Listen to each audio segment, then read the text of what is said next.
Good morning students. आज हम इस वीडियो के अंदर बीएससी फर्स्ट सेमेस्टर मैथमेटिक्स समूह सिद्धांत बुक का चैप्टर नंबर 5 समूह समाकारिता के अंदर आज एक महत्वपूर्ण थ्योरम समाकारिता का मूलभूत प्रमेय और एक केली प्रमेय, इन दोनों थ्योरमों में से एक थ्योरम बीएससी लेवल के एग्जाम में 100% पूछ जाती है साथियों। तो यहां पर सेक्शन ए के अंदर भी जो रिक्त स्थान वाले क्वेश्चन होते हैं उसके अंदर भी इस थ्योरम का स्टेटमेंट हमें पूछा जा सकता है। किस प्रकार से? जैसे किसी ग्रुप जी का प्रत्येक समाकारी प्रतिबिंब जी के किसी विभाग ग्रुप और डैश होता है, तो यहां पर हमें रिक्त स्थान के अंदर तुल्यकारी पूछा जा सकता है, या फिर यहाँ पे विभाग ग्रुप है उसको छोड़ दिया जाता है। तो इस प्रकार सेक्शन ए के अंदर रिक्त स्थान वाले क्वेश्चनों के अंदर इस प्रकार से क्वेश्चन है पुटअप हो सकता है। उसके बाद में देखिए स्टूडेंट्स, अगर सेक्शन सी के अंदर ये थ्योरम पूछी जाती है तो यहाँ पर दो तरीके से इस थ्योरम को पूछा जा सकता है। नंबर एक बात, समाकारिता का मूलभूत प्रमेय है उसका कथन लिखते हुए सीधे कीजिए। तो कथन भी हमें लिखना होता है और प्रूफ भी हमें देना होता है।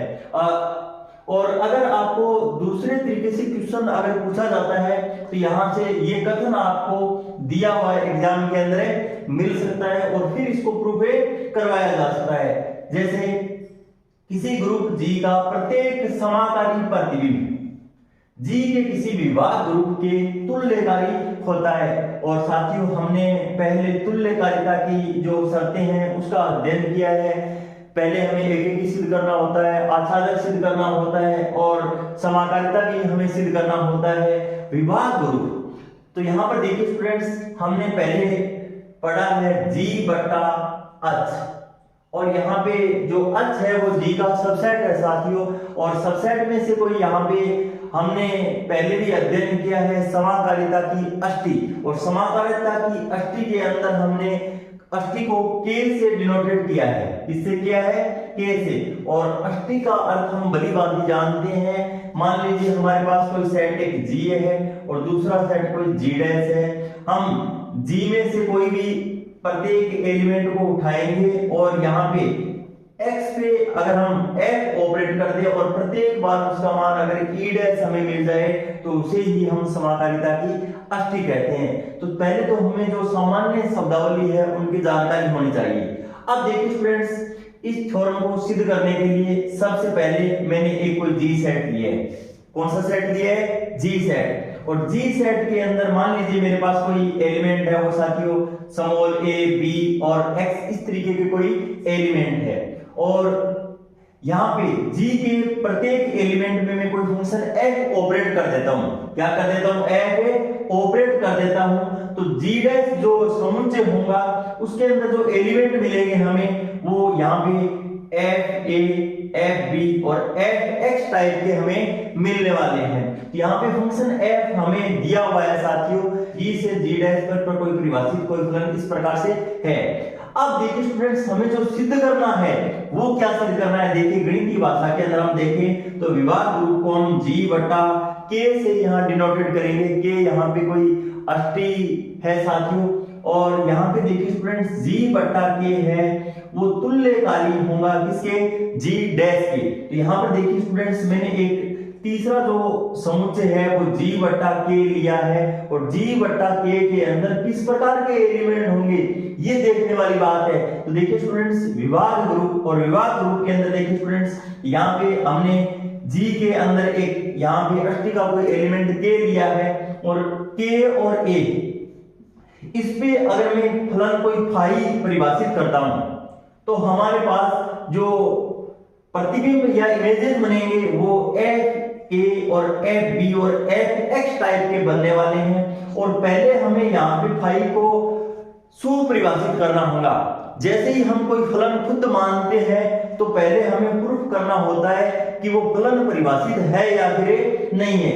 तो सबसे पहले हम इस थ्योरम के अंदर इस फाई को परिभाषित करेंगे कि ये जो फंक्शन हमने माना है वो वेल डिफाइन है या फिर नहीं है। तो देखिए स्टूडेंट्स, हमने यहाँ पे g बटा k के अंदर जो एलिमेंट लिए हैं वो आप देख सकते हो के ए, के बी और के एक्स टाइप के जो एलिमेंट लिए हैं, और यहाँ पे g बटा k से मैंने यहाँ पे g डैश पे जो फलन परिभाषित किया है वो फाई है, और उसके जो रिजल्ट्स हमें प्राप्त होंगे वो इस प्रकार से होंगे। देखिए स्टूडेंट्स, यहाँ पे फाई सच दैट या कोलन का चिन्ह g बटा k से g डैश पे परिभाषित है, और यहाँ पर देखिए आप देख सकते हो स्टूडेंट्स के एक्स या के ए, के बी कोई भी एक एलिमेंट हम उठा सकते हैं, और उस पे अगर हम फलन फाई ऑपरेट करते हैं तो उसका रिजल्ट यहाँ पे के एक्स लिया है तो एफ एक्स आएगा, और मान लीजिए हमने के ए अगर यहाँ पे ले लिया है तो यहाँ पे जो रिजल्ट होगा वो एफ ए हमें प्राप्त होने वाला है, और यहाँ पर देखिए स्टूडेंट्स के पी अगर हमने मान लिया है तो यहाँ पे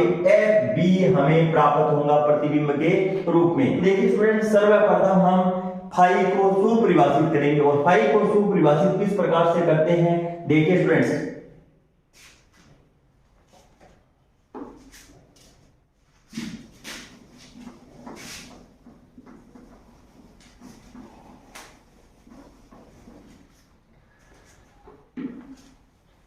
तो फाई को सुपरिभाषित करने के लिए देखिए स्टूडेंट्स, हम फाई को परिभाषित करने के लिए सबसे पहले यहां पर के ए और के बी का मान बराबर लेकर चलते हैं, और साथियों मैं आपको हिंट के तौर पे या ट्रिक के तौर पे ये भी बता सकता हूं कि अगर आपने कक्षा 12 के अंदर फलन को एक एक ही परिभाषित किया होगा, और एक एक ही फलन को परिभाषित करते समय आपने इस प्रकार से लिखा होगा कि एफ ए का मान एफ बी के बराबर हम लेकर चलते हैं, और अंत में हम ए का मान बी के बराबर हम दिखला दें तो वो एक एक ही सिद्ध हो जाता है। और यहाँ पर देखिए स्टूडेंट्स, कुछ उल्टा होता है। सुपरिभाषित जब भी हमें सिद्ध करना होता है तो हम a बराबर b तो लेकर चलते हैं, और f a का मान f b के बराबर हम दिखलाते हैं तो हमारा सुपरिभाषित हो जाता है। और आच्छादक के लिए आपने एक लाइन ये पढ़ी होगी कि g में से हम कोई एलिमेंट उठाते हैं और g डैश में उसका हम प्रतिबिंब दिखलाते हैं, तो हम यूं भी कह सकते हैं कि g डैश का प्रत्येक एलिमेंट g के अंदर पूर्व प्रतिबिंब रखता है, तो आपका फलन है वो आच्छादक सिद्ध हो जाता है। और आपने समाकारिता भली भांति पिछले वीडियोस के अंदर पढ़ी होंगी कि हमारे पास a और b पे कोई हम f ऑपरेट करें तो यहाँ पे f a of f b अलग अलग हम फंक्शन इस पे ऑपरेट कर दें तो ये हमारी गुणा के लिए समाकारिता सिद्ध हो जाती है। तो यहाँ पर तीनों और चारों जो प्रॉपर्टीज है उसका हमने शॉर्ट के अंदर अध्ययन भी कर लिया है। अब देखिए स्टूडेंट्स, हम फलन फाई को सुपरिभाषित किस प्रकार से करते हैं। तो यहाँ पर देखिए स्टूडेंट्स, हम सर्वप्रथम के ए का मान के बी के बराबर है लेकर चलते हैं, और एक बात हम ये भी जानते हैं कि ए बी इनवर्स है वो किसके अंदर बिलोंग करेगा, के अंदर बिलोंग करेगा। इस बात की चर्चा भी हमने पूर्व के अंदर कर ली है। अब देखिए स्टूडेंट्स, अष्टी की डेफिनेशन हम जानते हैं कि ए बी इनवर्स ये हमारे पास कोई भी के का कोई एलिमेंट है, और इस पे अगर हम एफ ऑपरेट कर देते हैं तो इसका मान प्रत्येक बार ई डैश प्राप्त होने वाला है, अर्थात तत्समक हमें प्राप्त होगा। अब देखिए स्टूडेंट्स, यहाँ पे एफ ए बी इनवर्स पे हमने एफ ऑपरेट किया तो ई डैश हमें मिल गए हैं, और यहाँ पे देखिए स्टूडेंट्स, समाकाली प्रतिबिंब हमें दिया गया है तो हम ए और बी इनवर्स पे अलग अलग फंक्शन है वो ऑपरेट कर देंगे। तो यहाँ पर देखिए स्टूडेंट्स, एफ ए और एफ बी इनवर्स, और इसका मान भी कितना है साथियों, ई डैश हमें अष्टी की परिभाषा से प्राप्त हो जाता है। अब देखिए स्टूडेंट्स, यहाँ पे एफ बी इनवर्स है, इसको मैं एफ बी और पूरे का इनवर्स भी कह सकता हूं, और यहाँ पे एफ ए जो का त्यों और बराबर ई डैश। अब देखिए स्टूडेंट्स, जब इनवर्स यहाँ पे एलएचएस के अंदर है तो राइट साइड के अंदर जाएगा तो यहाँ पे एफ बी बन जाएगा। तो यहाँ पर हम कह सकते हैं कि एफ ए का मान है वो एफ बी के हमें इक्वल मिल चुका है, क्योंकि तत्समक को किसी भी संख्या से गुणा करवाने पे कोई भी परिणामी रिजल्ट पर प्रभाव नहीं पड़ता है। तो यहाँ पर एफ ए का मान एफ बी के हमें बराबर मिल जाता है।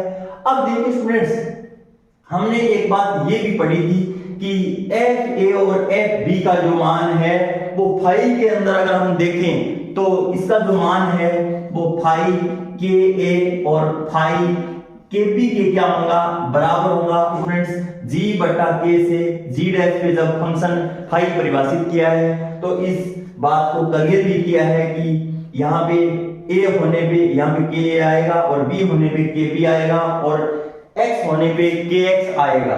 अब देखिए स्टूडेंट्स हमने फाई को सुपरिभाषित तो दिखला दिया है। अब देखिए स्टूडेंट्स हम एक एक ही अगर सिद्ध करते हैं तो देखिए स्टूडेंट्स सर्वप्रथम हम फाई के ए का मान फाई के बी के क्या है बराबर लेकर चलेंगे। फाई के ए का मान फाई के बी के क्या है बराबर लेकर चलेंगे। एक एक ही सिद्ध कर रहे हैं हम और एक एक ही सिद्ध यहाँ पर करने के बाद में हम अथातक फलन को क्या है परिभाषित करेंगे। तो देखिए स्टूडेंट्स इस मान को हम यहाँ पे ए पे बोल सकते हैं और इसको ए पे बी कह सकते हैं। अभी हमने अध्ययन किया है। अब देखिए स्टूडेंट्स यहाँ पे एफ ए का मान एफ बी के क्या है बराबर है। देखिए स्टूडेंट्स एफ ए का मान एफ बी के क्या है बराबर है यहाँ पे। तो यहाँ पे बराबर होने के बाद में हम यूं भी लिख सकते हैं इसको एफ ए और एफ बी और यहाँ पे एफ बी का इनवर्स और बराबर ई डैश। अब हमने यहाँ पर देखिए स्टूडेंट्स इस डेफिनेशन को आगे हम किस प्रकार से और परिभाषित कर सकते हैं आप देख सकते हो। यहाँ पे एफ ए बी इनवर्स है इसका मान ई डैश के बराबर आ गया। तो हम कह सकते हैं कि अष्टी की परिभाषा से ए बी इनवर्स पे हम फंक्शन एफ ऑपरेट करते हैं और प्रत्येक बार हमें ई डैश अगर मिल जाए तो ये अष्टी का एलिमेंट हो गया। तो हम यूं बोल सकते हैं ए बी इनवर्स है वो किसका एलिमेंट है के का एलिमेंट है। अर्थात हम कह सकते हैं कि के ए का मान के बी के क्या है बराबर है साथियों। के ए का मान के बी के क्या है बराबर है। तो यहाँ पर देखिए स्टूडेंट्स फलन जो फाई है वो एक एक ही सीधे हो चुका है।